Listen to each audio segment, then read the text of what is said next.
What's on, ladies and gentlemen? My name's Ross, I like games, and today I want to talk to you about something completely different. I want to talk to you about a card game that 2 days ago I didn't realise existed, and I have since found out exists, and I am going deep down the rabbit hole. And I want to share this with you because I think it's a card game you're not aware of either.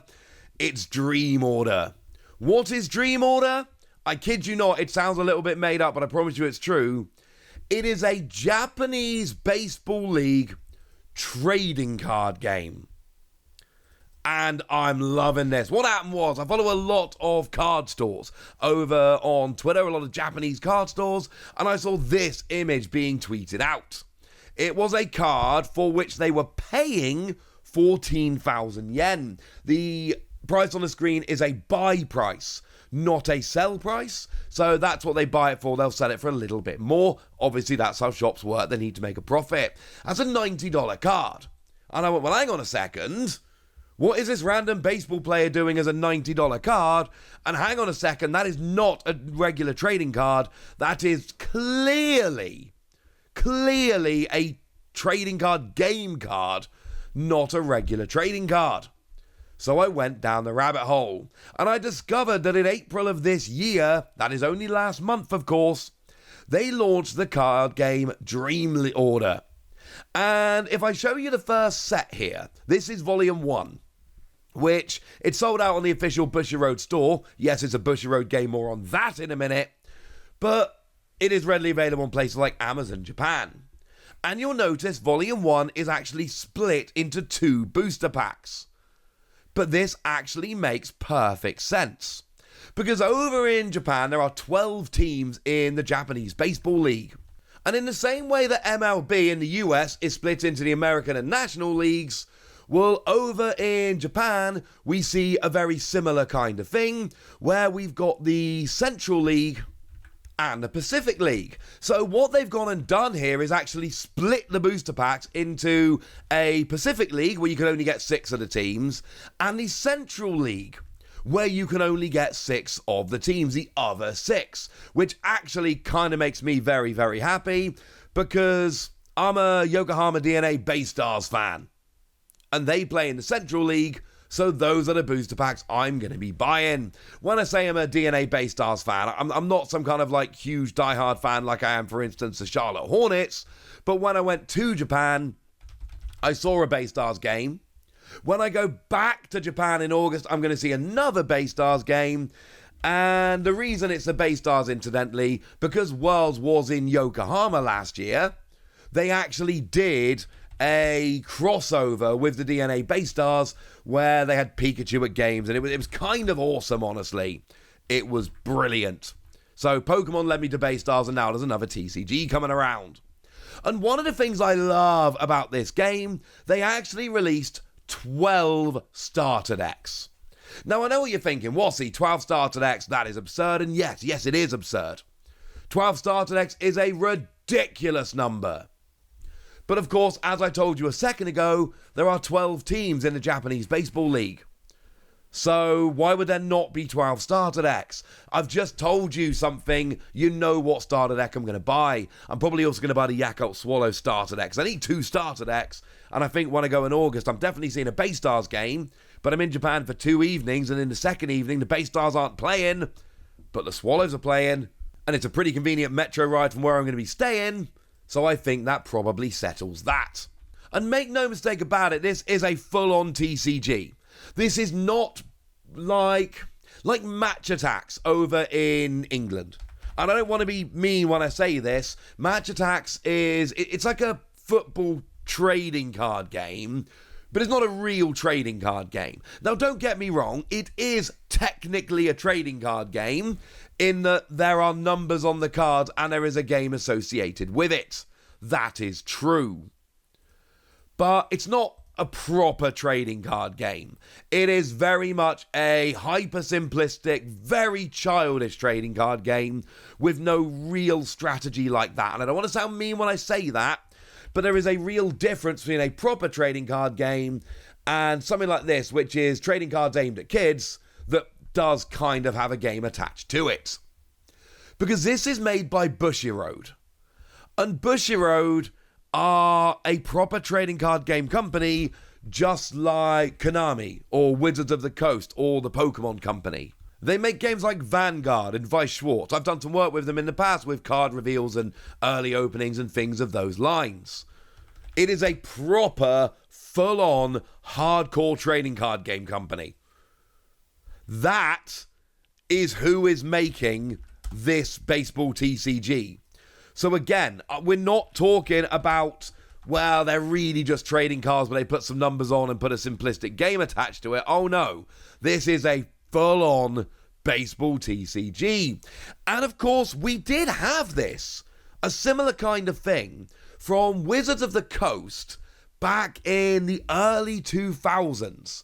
It ran from, according to Wikipedia, it basically lasted from 2000 to 2005.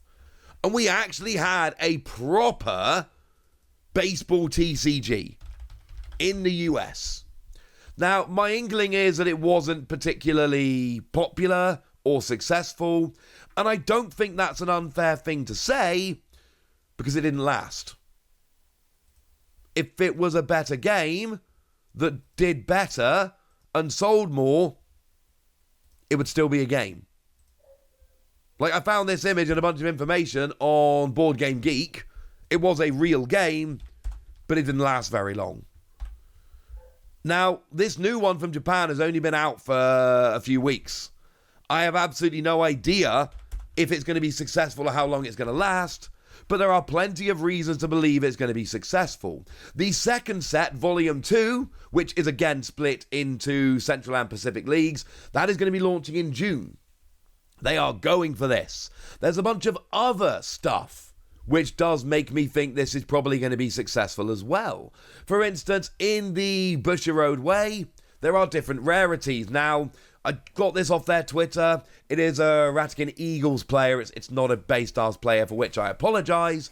But you can see they've got the 3 different rarities going on. SR, that's standard rare card. SP, same kind of card, but oh look, they've taken the border off and they've made some bits of it a bit foiled. And then SSP, where they've got the foil signature on, which of course you'll have seen in games like Weiss Schwarz in the past. That is very much a thing that Bushiroad do with the golden signatures.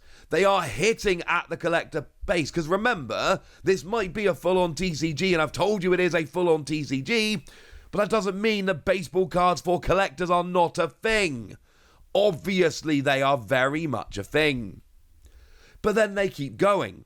Because, of course, in the starter decks, you might notice, here is the Baystars starter deck. Yeah, that's right. This one, no mucking about here. Here is the Baystars one. It's a full starter deck, and it's also got a team card in, which you very much need. Remember that, because we're coming back to that in a minute. It's quite important. But then there are alternate versions of some of the cards, like this one, which I believe is an alternate art version of the card in the starter deck. I believe that might be seeded into some starter decks. I couldn't find exact information, I believe, and again, that's the kind of thing Bushiroad have very much done in the past, seeding rare cards into starter decks, which is kind of cool. But remember how I said there's a team card in the starter deck? Well, if you buy the booster boxes of Volume 1, they've actually got the All-Star Central and Pacific League team cards as box toppers coming in those booster boxes.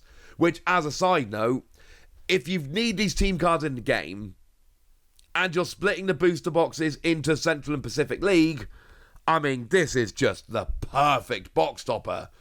Kudos to whoever came up with that idea, because it's awesome. And there's even promo cards of the mascots. Now, there's a teaching tour going on around Japan, and basically, if you go to the teaching tour, you can get yourself a promo, including Starman, who is a hamster. Which I don't really understand, but it's adorable and I love him. I will be honest with you, I have already ordered a pair of this promo card.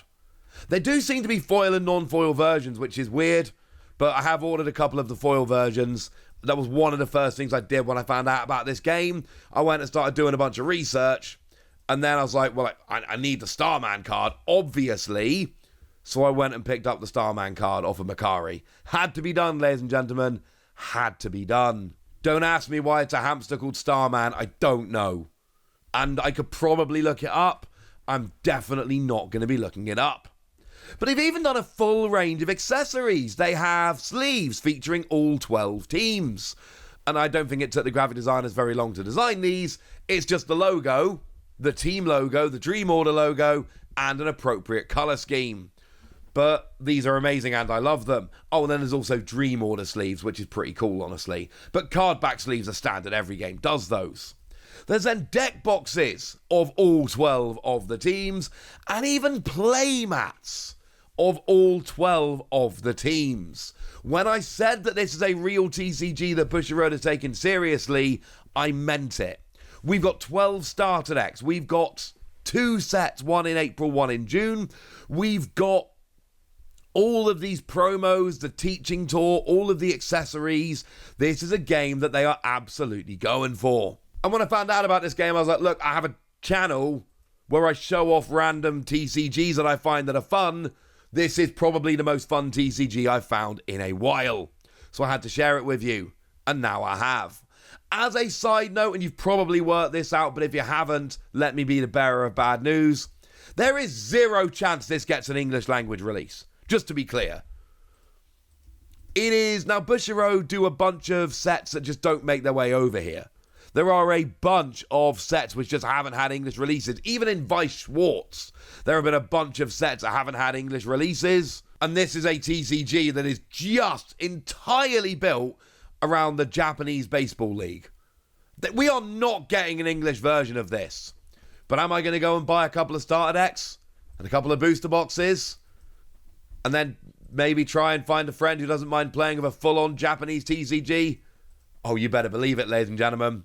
But I've told you what you need to know. I've given you the introduction, and now it's over to you guys. How much would you love an MLB version of this game? Because Vice Schwartz made a version of the Japanese League. Why not the US League? Tell me if you're interested in a game like this. Tell me if you're going to be running out and buying some boxes like me. Tell me anything you want to tell me in the comment section. Get us! Be nice. And then make sure you like this video, subscribe to this channel, follow me on Twitter at TheWasi. That's where we talk about, a whole bunch of card games, including apparently this. And please do consider checking out patreon.com/PTCGradio, where you can support the channel, get some bonus podcasts, and all kinds of fun things. But by far the most important thing as always, look after yourselves till next time, would ya? Thank you very much for watching. My name's Ross, and you've been watching Wasi Plays.